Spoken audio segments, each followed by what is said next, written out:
Hello guys, welcome to my humble YouTube channel where I bring you fanfiction that will brighten your days.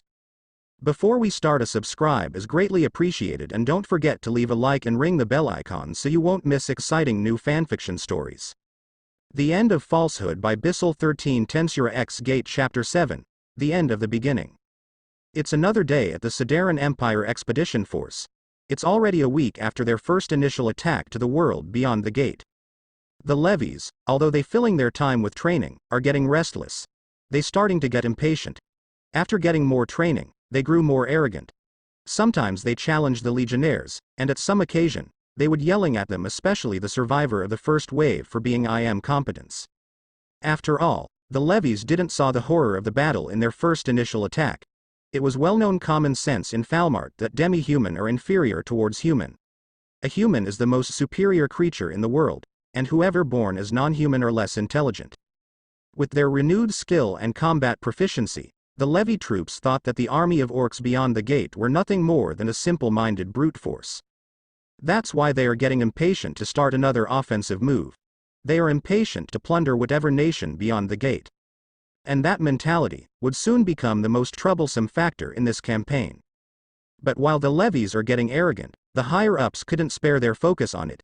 They were busy preparing for another offensive move, and they endorse themselves at whatever opportunity arises. It was a middle of the day when the sun is set at its highest. Marquis Callios held another war council, and probably the last after many council has been held. He was finished on preparing his own strategy and couldn't wait to present it to other generals. He wanted to finish out this situation and start the conquest. In the war council, he immediately took everyone's attention and keep his explanation in simple. He redraw the map from Count Formal, enlarge the scale. He marked the possible enemy position and directing the troops to where he expecting. First we will exhaust their front row, or at least taking their attention. My suggestion is to use the large number of levies, since the goal wasn't to breaking the enemy's row but to simply buying time. We already knew from General Agnias's story that these damned orcs are stubborn and heavily armored. We wouldn't be able to break them from a frontal assault, and that's why we would destroy them from another angle. You mean their flanks? General Agnias had already tried to encircle them from every direction, but none of it works. One of the generals criticized. No, my friend. We won't break them from their flanks.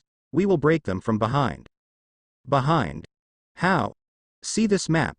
Here we are, just dozen meters from the riverside. This is where the gate located, our exit.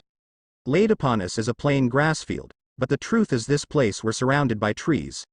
We're in the middle of the forest, and that's our chance. What do you mean by that? Remember the first step. While our levies are taking the enemy's attention, we will use our cavalry to do a huge flanking through the forest and appeared on their backs. Our cavalry would silently move in their left flank and strike them from behind. Then, in my prediction, there are no kind of army who would stand on their position in that situation. They could be surrender or retreat. And, if they retreated, I assume they would retreated to their camp. But, Marquis Callios grinned, I also plan to raid their camps before they could retreated. That's why I suggest we create another contingent for the enemy camp raiders. The whole room listening to his plan. Some are trying to think to criticize, but most are already in agreement. The patrician in particular had already set up their mind to where they would join. But then, I have heard from Diablo, the one who confronts General Agnias, that the enemy would also show their might. What if they are awaiting us in larger numbers? A question rose up from Count Formal, but Marquis Callios had already have an answer. You said there were only 5,000 orcs, right? I assume they don't have much more reinforcement. And if they did, they wouldn't arrive when we're attacking. But you agreed about whatever nation we're raiding on is considerably very wealthy, since they can arm their monster army. Don't you think they have more tricks up their sleeve? I'm confident we can deal whatever with their tricks. That's why I would send the whole army for this battle. Upon hearing the statement, many were letting out a small gasps, but followed with a smile of joy. The patricians had been waiting for this. They wanted a grand invasion with a sheer numbers. Imagine what they can tell to the future generation when they participate. No, led an army in 100,000s to gloriously charge at the enemy. But Count Formal didn't think like that. Do you even know what they're capable of? He asked, with a great concerned face. He is indeed worried that Marquis Callios has been blinded by greed. Count Formal, this is the best strategy we could do. Utilizing our sheer numbers, divide it efficiently, led it with competent leader, and motivated. If we don't make any step, we won't get anywhere. It's better than moving backwards, Count Formal screamed internally. Count Formal tried to object again, but soon he received multiple backlash from other generals and patricians. Are you thinking the Empire would lose? You seem to be scared. There is no room for coward. The demi-human lovers like you would never understand the might of humans. You should never joined here in the first place. The whole tent suddenly became a shouting match, only it was directed to one person. And that person couldn't find any reason to fighting back. They are already blinded by greed. Count Formal suddenly kept quiet and didn't say anything. But for those who stand close to him could hear he's sighing several times. The War Council eventually continued after a few minutes of mocking loudly towards Count Formal. Marquis Kalios and Prince Diablo just stand still, letting them to do whatever they want to say. They both think it's a proper way to silence the ever-whining Count Formal. And after that, the council proceeded in surprisingly smooth discussion. None of them objecting, and since Marquis Kalios had decided to bring the whole army in single offensive, everyone got the room for achieving glory. Most of their cavalry would join the wide flanking, but around the quarter of the total cavalry would raid the enemy camp while the enemy is bussying themselves with the levies. The legionnaires is right behind the levies. It creates a several minor backlash since some of the generals and officers see this as an act of robbing their honor. But after some persuasion, they agreed to let the levies to take the front row. Since, as Marquis Kalios knew, the frontal assault only acted as diversion. He knew the enemies are strong, and that's why he chose to let their most easiest sacrificial pawn to take the front. The patricians who have their own regiments were tasked to raid the enemy camp. They received this task with overjoyed feelings since they were permitted to plunder anything. In addition, they should also share to the rest of the army for later. The most elite unit, the Wyvern Riders, would stand still and only act when there's a troubled friendly unit. Then, it was decided. The second attack would be done tomorrow morning. As the sun rises, the whole army would march their way to the gate. The whole people in War Council tent, in exception of Count Formal, are cheering for the upcoming triumph. They absolutely confident about their chance of winning, and the outcome of this conquest would give them eternal fame. It was time to prepare.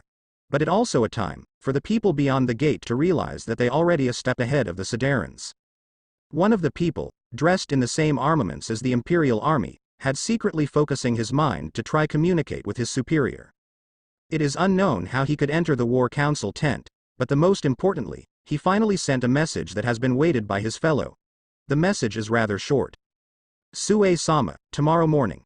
140.000 in estimation. In Tempest, the location of the gate has been fortified and guarded by 52.000 combined troops from red numbers, yellow numbers, blue numbers, and green numbers. Initially they had 75.000 troops along with the newly formed troops, the gray numbers, but after one thing to another, the gray numbers were pulled out and preparing for their own major task. At first, Diablo is taking charge of the role of commander. But after gaining more proper intelligence, Rimuru and Benimaru agreed to take back Diablo into his respective job and replace his commander's role with Gobta, with the vice leader Gobta. Gobta was chosen because of her better experience in commanding a troops. Her achievement during the Battle of Eurazania, where she managed to stabilize the front line against insectors, had made her one of the top commander in Tempest military. While Gobta is no slouch either, Gobta have more experience in battle and directly involved. That's why Gobta gave the overall command to Gobta. But that being said, Gobta probably just wanted to slack off. Benimaru had sent Gobta along with his 200 Kurenai members to aid the commanding role and also in the strategist since the second day after the first invasion. And today, Gobta had received an important message from Intelligence Bureau. A simple yet it contained everything she needed to know. They will attack tomorrow morning with 140.000 warriors. It's still a middle of the day, so she found out that she still has much of time she needed. Nevertheless, she immediately calling out the corps leader, or representative to discuss the preparation after receiving the important message. Gobta came as her vice commander and also as the leader of green numbers. The high orc named Gelland, the substitute commander of Geld, came as the commander of yellow numbers. A dragonoot named G.A.T.E had came representing the blue numbers. Originally, he's the captain of Hiryu squad, but after receiving a lot of new recruits in the blue numbers, he promoted into Gabiru's second in command in blue numbers corps. Lastly, a Baki named Mazel came as the leader of the red numbers. Baki or Centoid is the next evolutionary stage of Mezu race. Their appearance is a large muscular humanoid but with a head of horse. They have a fierce rivalry with Gyuki race or Toroid, a next revolutionary stage of Gozu race. 4 Army Corps leader had gathered, along with their own adjutant and advisor. Gobua, seeing everyone were ready, began to explain her plan. Good afternoon everyone. I have received the newest information from Intelligence Bureau. It's a very simple message. They will come tomorrow morning. Understood. How many? Asked Gelland. The estimation is 140.000. Almost thrice of our total number here. Humans? Yes. The intel had gathered they have around 30.000 horses and 400 wyverns. The rest are humans. Alright. It shouldn't be hard. Mazel commented, but immediately got a sharp glare from Gobua. Don't ever underestimate the enemy, no matter how weak they look like, Mazel. Rimuru-sama through Benimaru-sama has taught me that important lesson. Mazel, feeling guilty for what he said, immediately apologize. I'm sorry, Gobua-sama. It won't ever happen again. Good. Just because you're high-ranking Majin, it doesn't mean you're invincible. Understood. Gobua-sama. But Gobua-san, how we're going to face them? Should we attack head-on? Asked Gobta. Between the other corps commander, he's the most laxed character until he didn't use Sama to refer Gobua. But Gobua didn't mind at all with that. Instead she's starting to explain her plan. It's easy. The intel also gave an accurate offensive plan from the enemy. First they would send a huge wave of their levies. The levy is a conscripted army, a hastily formed troops. And from what I read, they receive very little amount of training. These levies are meant for distraction. The real attack is coming from their cavalries. Their cavalries seems to be planned on wide flanking maneuver through this side, and attack us from behind. Then, lastly they would attack and raid our camp with their remaining troops.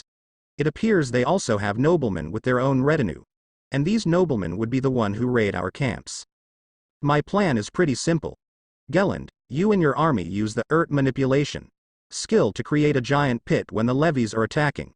We will trap most of them, and if we lucky, probably a whole of them. Next, after trapping the enemy into a giant pit, Gelland would finish the remaining troops. You finish the trapped one, whether you kill them or capture them, I leave that decision to you. And for the rest, if there's still many troops avoided the trap, it's your turn Mazel. Yes. Gelland and Mazel retorted in a perfect sync. The next one is the cavalry. I suspect they would send the cavalry first, and probably at night to avoid our detection. But well, they didn't know we can see in the dark, said Gobua while grinned. Everyone in the tent also gave a short laugh, finding it amusing that the enemy probably wouldn't know they have a technology to give them a perfect view even at the darkest night. That's right. Tempest had developed a night vision device. It's basically inspired from extra skill, magic sense, where the user used the surrounding magicules as a medium to transfer every sense they have. The sighting, hearing, tasting, and even touch could be felt by anyone who have this skill by using magicules as their medium. This device existed thanks to Rimuru who had perfected his Argos. And now Tempest can use that technique with a hardware device called Magic Detection Device, or MAD for short. It's a small ball-shaped metal with magic stone as the power source and several magic engravings on it. It can hover at 800 meters above the ground for 12 hours, depending on the quality of the magic stone that were used. MAD could send a footage of the location with 360 degrees radius along with other sensors such as heat, sound, and even magicules. MAD could also zoom in from where it's placed.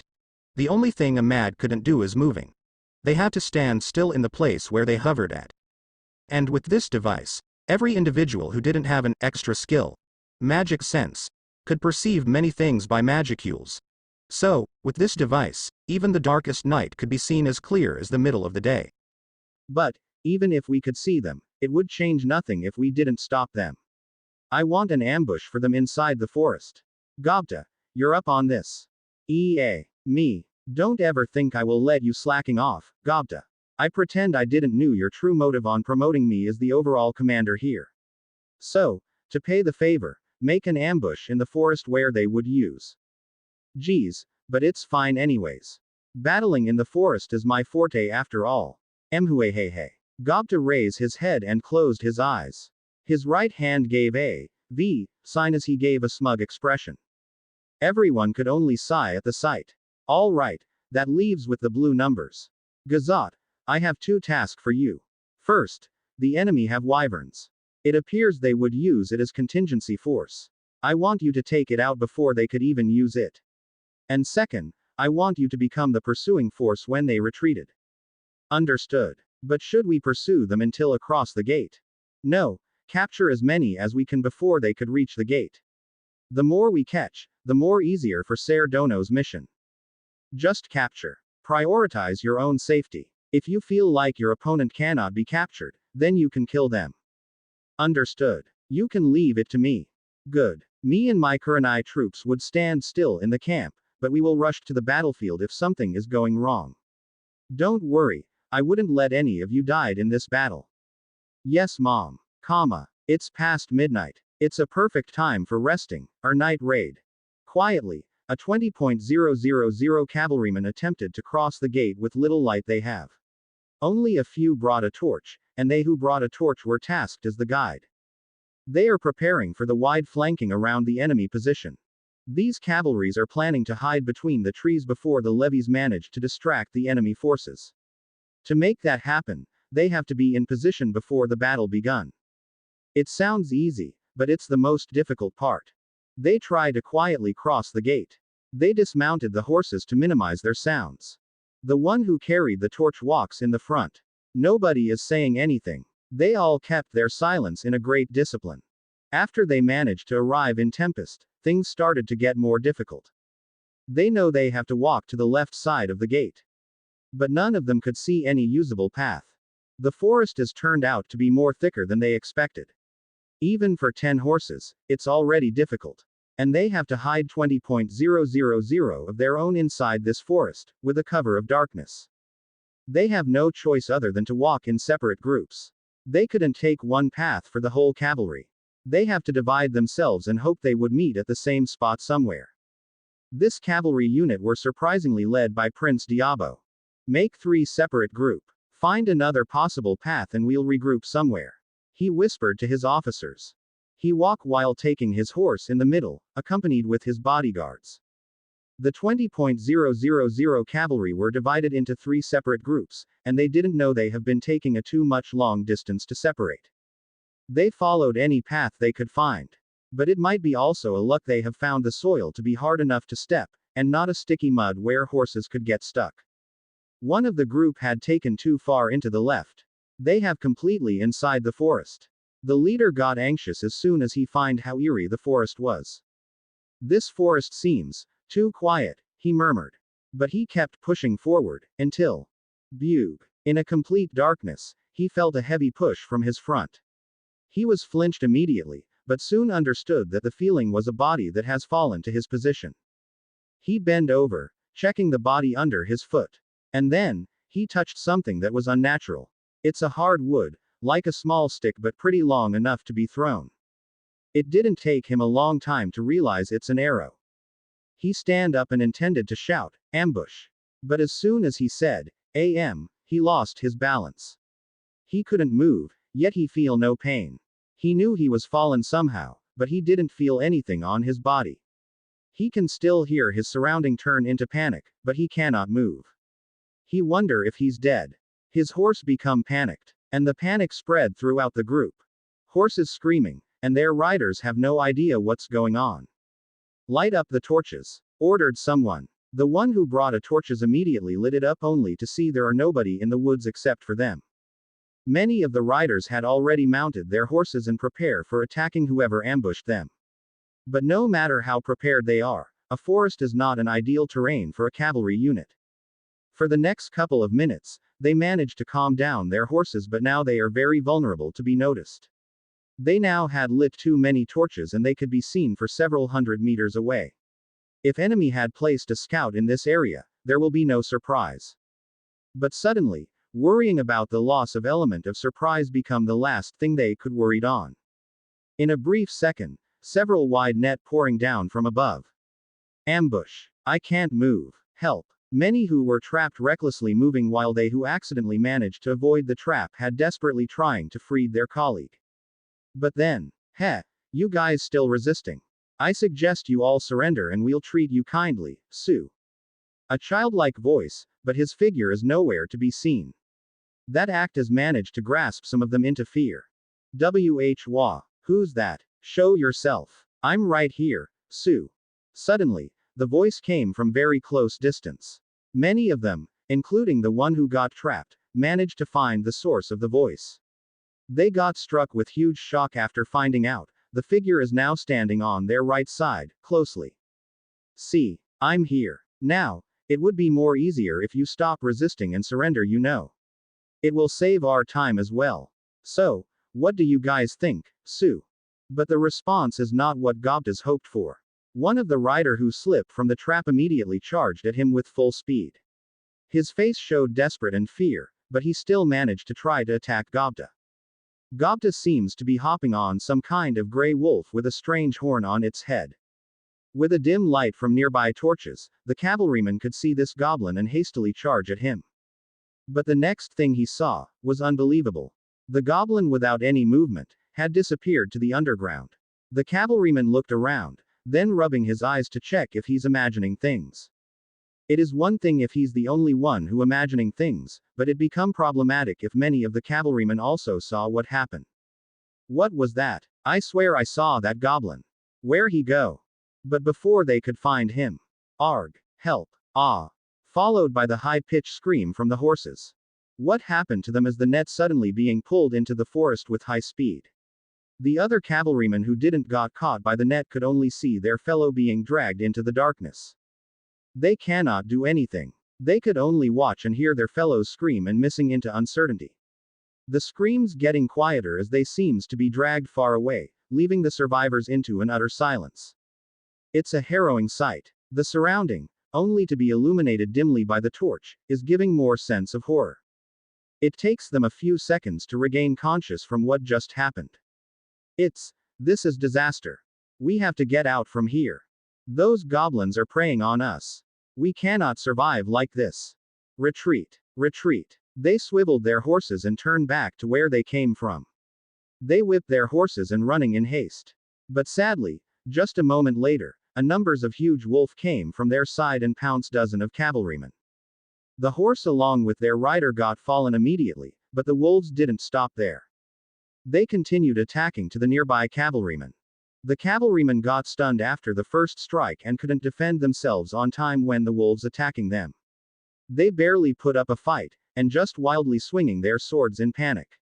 They scream in horror, but the ambush didn't stop. The Tempest Star Wolf, an evolutionary stage from a dire wolf after their leader being named by Rimuru, had grown into one of the most fearsome beasts in Tempest Nation. They are usually being rode by selected hobgoblin and become one of the Goblin Rider Squad, an elite squad of the green numbers under Gobta. But at some occasion, they could launch an attack and make maneuver perfectly without any help from their rider. And tonight is one of the occasion where Goblin Riders let their wolves run amok around the enemy forces.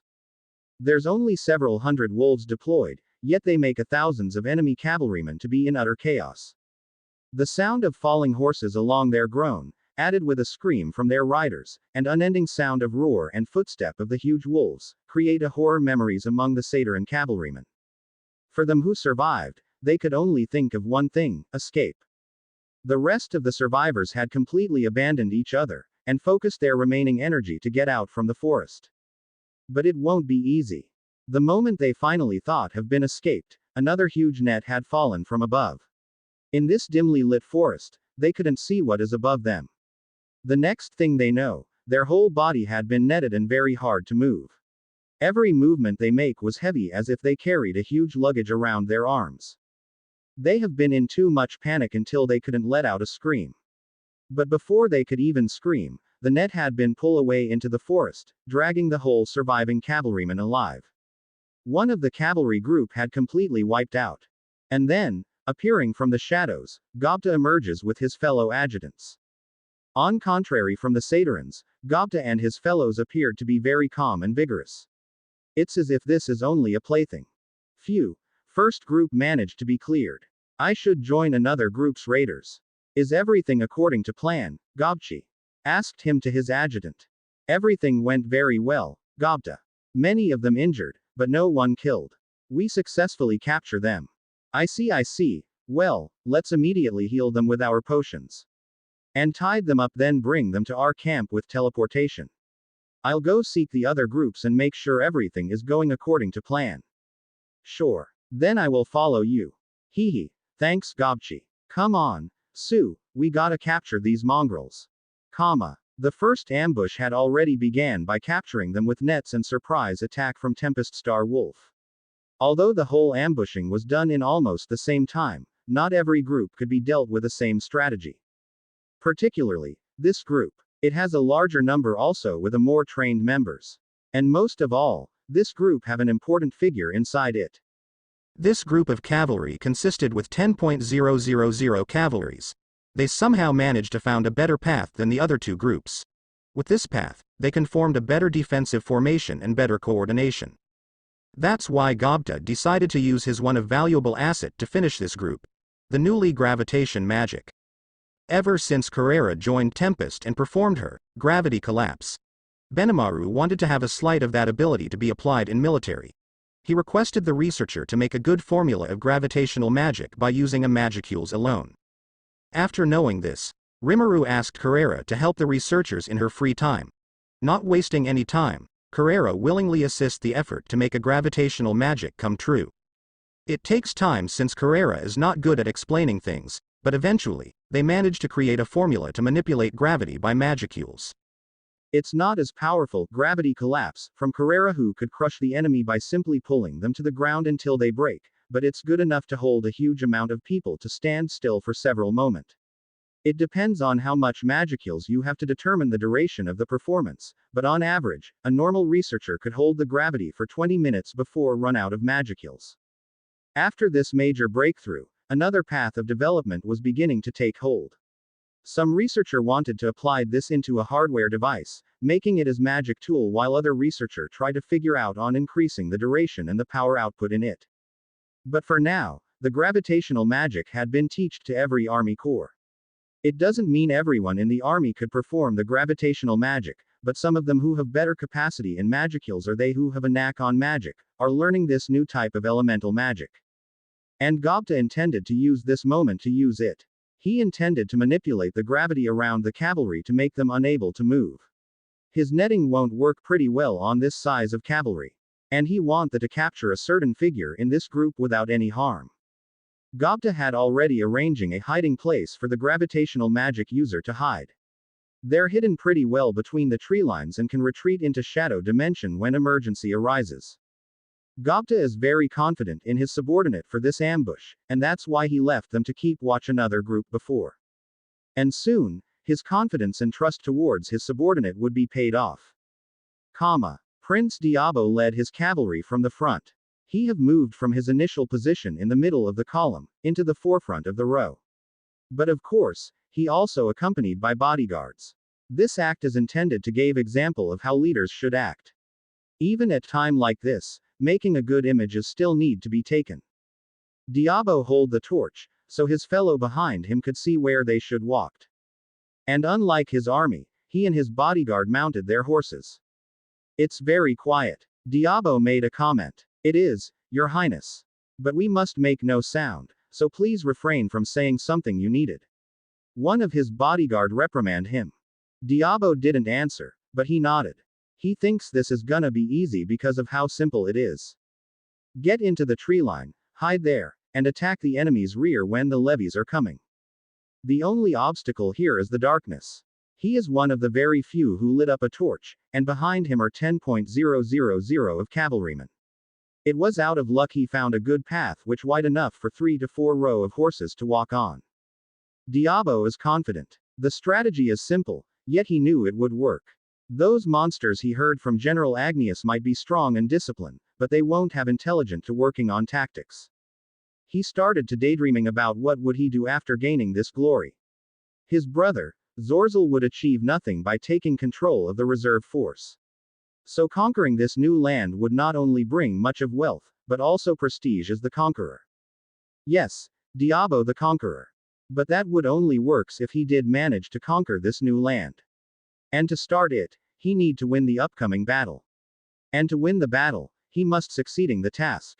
But just as he's starting to focus more on his mission, he heard something.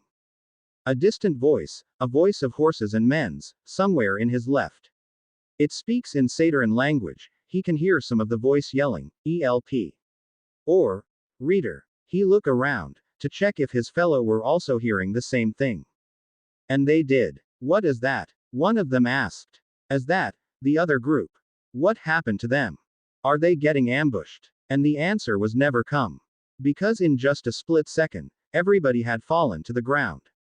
They felt a heavy pressure, as if something invincible had pulled them to the ground. It was very strong until nobody make a sound, not even a groan. Their horses also become a victim. They got immobile and fallen straight to the ground just like their riders. Prince Diablo was included. His daydreaming shattered in just split second, and right now his mind is full of question of what's going on. All of his part of the body felt very heavy and he couldn't even lift his hand. His mouth got stuck on the ground and he barely able to breathe. But a moments later, a huge net had caught them from their side. It was another heavy net that he had surely wouldn't be able to escape even if he didn't get grounded like this. He heard some voices, a strange languages, from many directions. With all his might, he finally able to move his head to look to his right. He saw his bodyguard couldn't move as well. But what caught his attention is the creature standing near the trees. A goblin. What? Goblin did this? His mind screaming of confusion. Those goblins spreading their net towards his troops and speak a foreign language. They seems to be wearing a good armor and brought a short sword in each of them. Me. Losing to a mere goblins. This is not happening. Diablo desperately tried to move his hand and stand on his feet. But the mysterious force is still getting better than him. All of this had made him feeling the excruciatingly exhausted. It feels like in mere seconds, all of his energy had been gone. Then, out of nowhere, a sudden drowsiness came. He have no energy left to resist, and finally fall unconscious. Gobta has been watching the final stage of the plan and saw the Sedans were keep struggling as his subordinates cast the newly gravitational magic. The initial plan was to paralyze them with force, but turns out the gravitational magic is too strong until it could affecting themselves. So Gobta resorted into another method of finishing, forced sleep. It surely bring back some unpleasant memories when he and Rigyr are still newly named by Rimuru and got themselves attacked by group of ogres. One of the ogres had put them into sleep by magic, and unable to help the situation down. But that's past, and now Gobta himself choose the same method to neutralize the invaders. If not for how weak they were, Gobta would never resort with this easy move. Phew, another group has been finished. We sure got ourselves a lot of prisoners, right Gobchi? Indeed. We lucky they're weaker than we thought. It seems there's no magician among them who could counter our magic. We got lucky, Sue. I heard from the talks that the Sedans was actually proficient with magic. I was a bit anxious if we encounter some of them and not knowing how capable the enemy's magician are. You right. But for now, we got more job to do, Gobta. We have to carry the prisoners by our own. The other groups seems to have been neutralized too. Got it, Sue. Let's ask some of our reserve Tempest Wolf to help carrying these people out to our camp. Gobua-san would handle the rest. And you, Gobta, what would you do next? Me, Emhuhehehe. You know Gobchi, Rimuru-sama ever taught me the importance of self-rewarding. I think I would use the wisdom to the fullest. Ha, well, you've done a good job after all. My advice, don't do anything that would make Gobua-sama upset. Nah, I'm a grown man, Gobchi. I knew how to handle a woman, Sue. Just, never mind. Gobchi sighed after seeing how smug and lazy expression that shown by Gobta. In just a moment, a flash of memories of how often he saw Gobta had a slap mark on his cheek came up in his head. Well, it doesn't mean Gobta would flirt with Gobua anyways. But Gobta could be annoying in other way. It's already past midnight, the dawn is coming. And right now, a huge numbers of new prisoners has been brought to the camp by teleportation. Gobua smiled with full satisfactory after seeing the huge numbers of prisoners. She had taken an advantage of enemy's plan. The question now is, would the enemy aware of their lost cavalry? She expected the Sedans wouldn't know since they don't have a long-range communication device and rely on messenger. But it could be on contrary and she just didn't knew what the Sedans might capable of in this situation. Expecting the enemy would always come with a better condition was one thing she learned after serving the military for a long time in Tempest, especially when she rose up becoming commander of Kurenai unit. She decided to wait the enemy movement and keep watch on the gate. Meanwhile, she also overseer the healing of the Sedans in her camps. She noticed how weak these human soldiers are. They probably barely in E rank, probably the same rank as novice adventurer. They don't possess any arts, and they seems to have no skill whatsoever. Yet these soldiers were proudly saying they're the strongest. It doesn't mean Gobta is viewing the humans are weak in general. She knew some humans are very strong, even stronger than her, but these invaders are straightfully weak without any exception. But war is war. It might be seems like bullying by taking capture of them instead of giving them a glorious death, but Rimuru had ordered to spare the enemy if they're able to. And Gobta decided to capture them instead, and make them as bargaining chip in the next event. This might be not an honorable battle between warriors, but peace couldn't be achieved with an honor alone. Besides, it was Rimuru's decision to spare them. Gobta would never ask twice if it's Rimuru's decision. She believed faithfully that Rimuru know better how to deal this matter.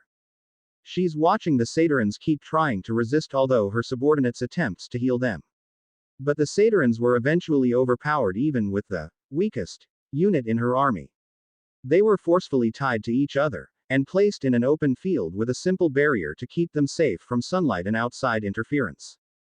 But one in particular was held captive in separate place. She also meant to see him right now. He was held captive in one of the tents, a pretty fancy one, a more luxurious than the other tent. Whether it was to give the prisoners feel at ease, or it was for mocking his loss, no one will knows the truth. She walked into the inside of the camp, and saw the young man dressed in fancy armor is sitting on one of the chair. His hand doesn't even get cuffed, but his knee got chained into the ground and his movement become limited. He's been healed by full potion and had been served some good food, but it seems he doesn't even bother to touch them. It's rude to reject a hospitality, Prince Diablo. Gobta started a conversation. Diablo lift up his head, and show a spiteful expression. If you know who I am, then release me quickly. I'm warn you. Not gonna happen, your highness. And what would you do if I didn't release you? Kill me. Yes, I'm going to slaughter you and your entire ugly monsters. You'll taste the wrath of the mighty empire. Your so mighty empire is being beaten in just a moment ago, your highness. You need a better reason if you want to be released. And that would be not my decision. I've warned you woman. When the sun rise, you'll face not a hundreds or thousands, but hundred of thousands mighty imperial warrior. You'll be doomed when that moment come. If you released me now, at least I'll spare your miserable life. Prince Diablo saying all the spite with everything he got, and expecting Gobta to feel uneasy. He's looking so hard to find any marks of distress from her. But all what he saw was her expression of pitying him. All your mighty imperial warriors are just a levy, are they? They were a hastily formed soldiers with little training. The numbers of your army is around 110,000 right now, including the reserve. And without your cavalry waiting in the forest, your levies would fight alone in the front line. Your wrath is not scary, your highness. It's honestly pitiful. Why you? How? Diablo stuttered as he couldn't fathom of how his threat got falling apart by these hidden truth. How the hell she knew about his forces? And who the hell is she anyway? It's a common sense, at least for my mighty king, to always gather information as much as possible before taking a decision. That include during a wartime. One sentence of words can be more lethal than an army of thousands. You on the other hand, your highness, seems to underestimate the importance of information. You don't ever think you'll stay alive after all you've said. My name is Gobta, your highness. I'm the overall commander of the army in this place. If you have a problem with me even after all has been settled, you'll know who you're looking for. Now excuse me, I only came here to check if you got a proper accommodation for high valuable prisoners. Oh, and by the way, She take one donut from a plate in front of Diablo. We don't put any poison in our food. See you again, Your Highness. As Gobta exiting the tent, she swears she heard Prince Diablo is swearing as hard as his lung could withstand. But she paid no attention, and deliberately humiliated him to show him how desperate the situation for the Sedans. She even considering a tour around her forces to show Prince Diablo of how stronger her forces are. At this time, she started to thinking something else. She loves her job, but there is something she loved other than that. Heh, Commander Gobta, pay a visit to our prisoners. Out of nowhere, Gobta show himself and freely commenting her doing. Yes, I am. Oh, and good job Gobta. Capturing them must be taking some effort from you. Hehe, the gravitational magic is turns out more powerful than I expecting, Sue. But it ended up pretty well. I see. I'm glad then. Once again, good work and thank you. No problem, Sue. By the way, what did you do to the prince? Nothing important. Just checking his condition. And well, giving him some lesson.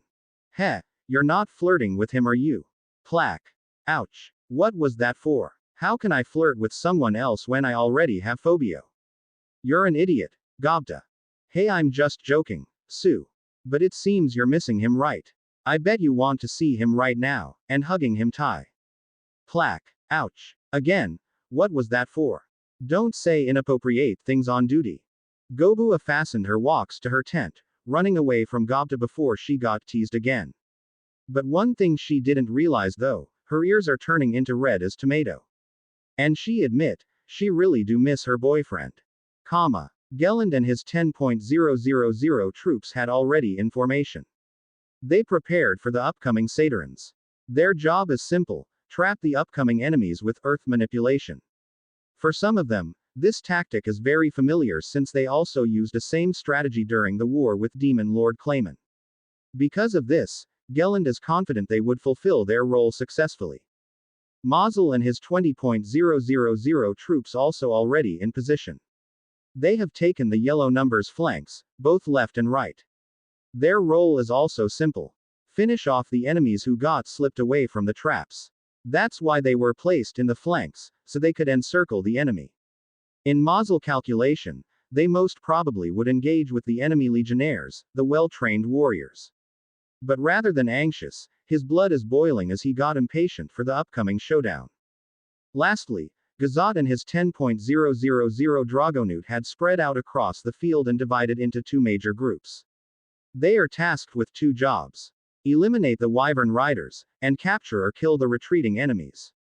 That's why G.A.T.E divided his troops into two groups, and spread them across the field to increase the effectiveness during the aerial combat and gave a chase to the enemy. The sun has arisen, and everyone is ready. The most probably a last battle between the Sedans and Tempest would begin soon. Count Formal had joined his men in the front.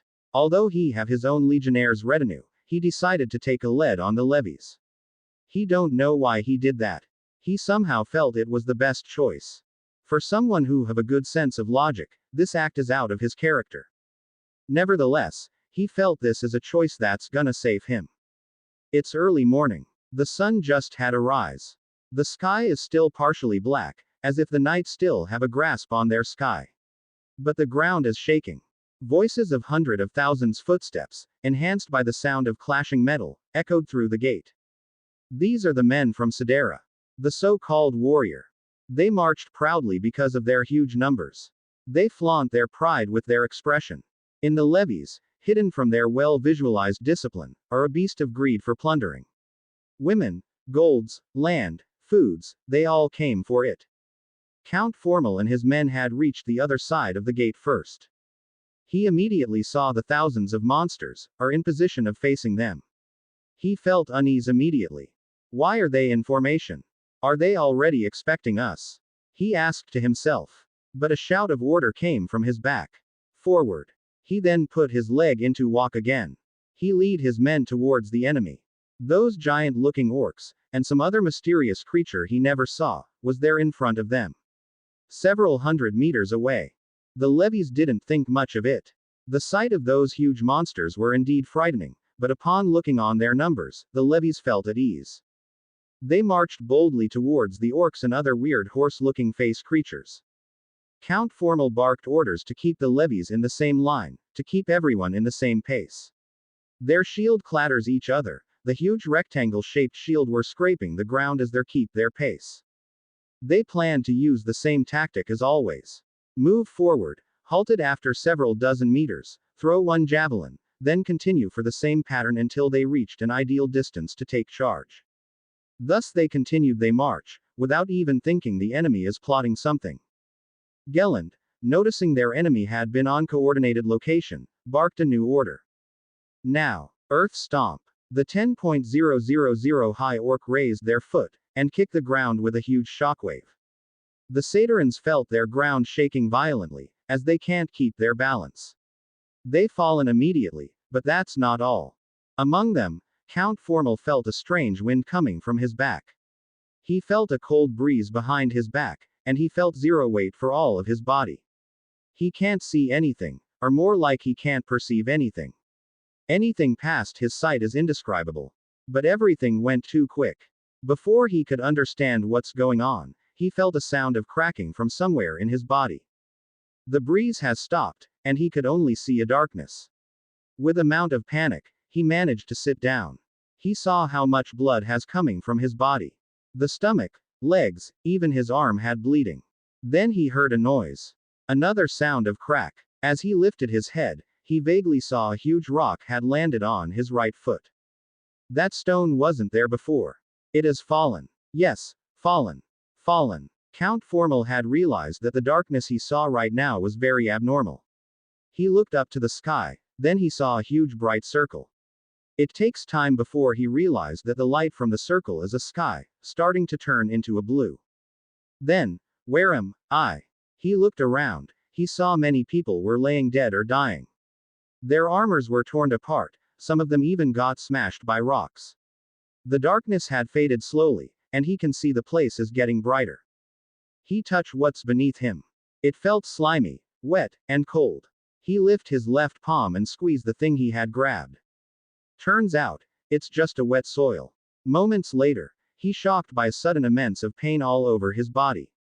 His leg almost felt like bitten by a huge beast, and from his stomach to his arms, he felt like hundreds of knives were stabbing it. Count Formal screamed out of his lungs, anguish and pain.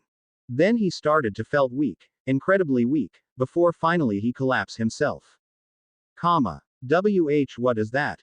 Marquis Callios had joined the marching army on the rear. He have monitored the overall movement of his army. He knew it won't be going as easy as planned, but this is just too much. At first, his plan is seem running smoothly. The levies are moving forward, and even though their discipline were not as good as the legionnaires, they performed pretty well. Probably thanks to Count Formal leadership. However, just a moment ago, he felt the ground has shaking violently. He immediately fall from his horse. His horse got panicked and jumping around wildly, but that's not a matter anymore as he saw the levies in front of him had disappeared out of nowhere. He stood up as soon as he can, and noticed that now a giant pit had emerged on the field. No, he blankly stared at the pit, noticing most of the levies had fallen there. But just before he started to understand the situation. My lord, enemy monsters are charging forward. One of his bodyguards screamed at him with panic voice. He couldn't understand it for a while, until he turns his head and saw huge numbers of various creatures had charged at their flanks. These creatures are something he never saw. A huge humanoid muscular look with a head of a horse. A same-sized humanoid muscular look but with a head of ox. A dark-skinned humanoid creatures, with violent expressions and huge fangs in their mouths. A more humanoid-looking creatures, but with strange traits on their bodies such as extra eyes on their forehead, feathers on their skin, strange black marks on several parts on their bodies, and many more. These are not merely monsters. These are demons. The professional legionnaires who managed to get up on their feet were trembling upon seeing these fearsome creatures charging at them. They appear to be on their left and right side. But it feels they are coming from every direction. Run. Run. No. I don't wanna die. Save me. Quadruple A. Marquis Callios looked around him and found many of his professional legionnaires had abandoned their weapons and fleeing from the site.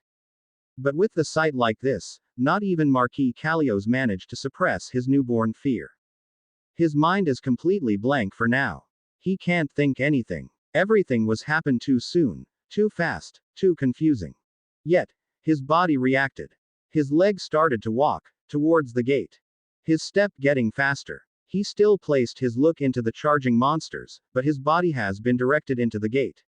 He walks. No, he run toward the gate.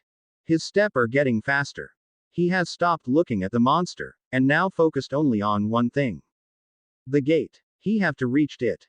He have to run towards it. He have to made it. He have to.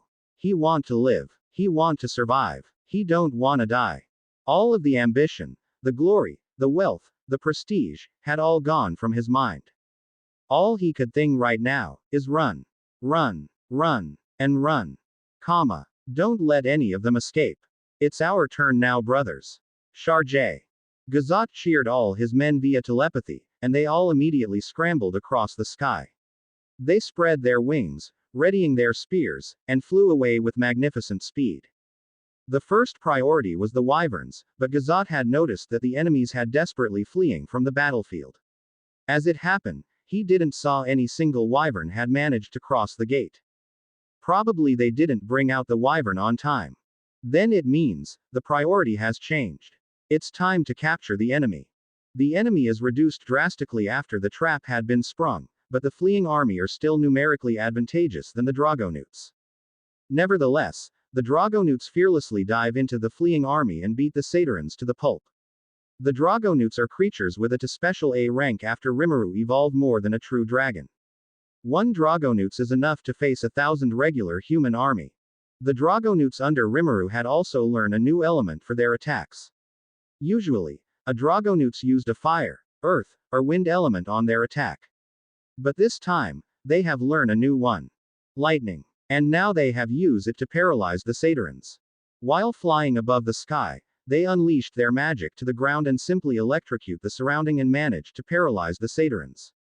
Thanks to the natural conductivity of the soil, the electric that came out from the lightning were reduced pretty significantly. It means, if the Sedans were on another terrain than soil, they would be fried up until nothing left. Retrieving the paralyzed and unconscious bodies were postponed. They more focused on capturing or neutralize the Sedans. Block their way to the gate. G.A.T.E ordered his men. Several hundred Dragonutes immediately descended and stand in formation in front of the gate. Soon, the numbers are increased into thousands, including G.A.T.E. They have blocked the way of the enemy escape route, and they expecting some wild mindless attack coming from the Sedans. And turns out, it did really happen. Upon seeing their way had been blocked, the Sedans had blindly charged towards them with whatever they have left. One man in fancy-looking armor in particular, had seemed to lost all his sanity and desperately swinging his swords toward one of the Dragonutes. The Sedans could flaunt their swordmanship, but they would be nothing in front of Dragonutes. Their body is literally as hard as dragon scale, their strength is comparable with 100 or even 1,000 of men, and their spearmanship is one of the top-notch even among Tempest military units.